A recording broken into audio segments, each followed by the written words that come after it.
अब ये आगम के बाद जब नीचे की तरफ आते हैं तो शैव मत आ जाता है हमारा। ये दो तरह के हो जाते हैं। शुरू के जब ये शुरू हुए तो दो हिस्सों में बट गए। एक तो हो गए आगमिक और एक हो गए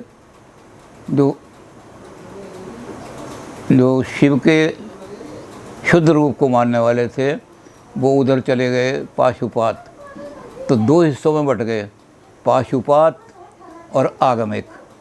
पाशुपात के फिर और अलग हिस्से हो गए। पाशुपात में एक तो सबसे पहले तो हो गया पाशुपात, पशुपति तंत्र उनका बहुत बड़ी किताब है। पाशुपात तंत्र बहुत प्रसिद्ध किताब है। कुछ इसके बाद में एक बहुत बड़े आचार्य हुए, वो शिव को लकुट रूप में, लकुट धारण किए हुए शिव की पूजा करते थे। तो शिव का रूप बदल दिया और कोई ज़्यादा चीज़ बदली नहीं। जो पुराना तो चल रहा था इनका, आगमों के अंदर जो चल रहा था, तो उसमें ना थोड़े से ऐसे कर्मकांड भी बदल दिए जो अशुद्ध से उनको लगे। तो उनका नाम था लकुलेश। तो एक तो हो गया पाशुपात हमारा, एक हो गया लकुलेश पाशुपात, और तीसरा हो गया जो बहुत ही भयंकर है, कापालिक। इसके बाद एक और पंथ इसमें से उदय हुआ, वो था नाथ पंथ।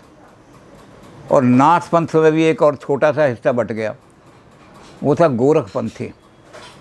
गोरखपंथी के बारे में कल भी हमने थोड़ा सा आज इस पर बाद में विचार करेंगे कि कुछ लोग तो कहते हैं कि जो गोरखपंथी वाले जो गोरख हैं वो कोई आचार्य थे, गोरखनाथ जी नहीं थे। ये गोरखपंथ उन्होंने किसी आचार्य ने चलाया। लेकिन कुछ लोग ये गोरखपंथी मानते हैं कि गुरु गोरखनाथ ही हमारे चलाने वाले थे, हम उन्हीं के पंथ हैं। केवल इतना अंतर है हमारा कि हम ये मानते हैं कि शक्ति के बिना शिव बेकार है। हम शक्ति के साथ जोड़ करके शैव और शक्ति को जो, तो ये एक अलग पंथ निकल आया, उसका नाम है गोरखपंथ। और एक पंथ निकल आया जिस पर कल हम बात करते करते छोड़ दिया था। पारे को किस तरह से संसार के अंदर माना जाता है, उस पंथ का नाम था रसेश्वर पंथ। पारा रसायन है, और पारा क्या चीज़ है, कहाँ से निकलता है, तो ये 6 हिस्से इसके हो गए। और आगमिक जो शैव थे उनके 4 हिस्से हो गए आगमिक वालों के। एक हो गया शैव दर्शन, एक हो गया कश्मीर शैविज्म, एक हो गया तमिल शैविज्म, और एक हो गया वीर शैविज्म। ये 4 हिस्से आगमों के हो गए। कल हम यहीं तक पहुँचे थे, इसको हमने आज थोड़ा विस्तार से कर दिया। तो ये इन पर हम 6 वो हैं और 4 ये हैं, 10 रूप हैं।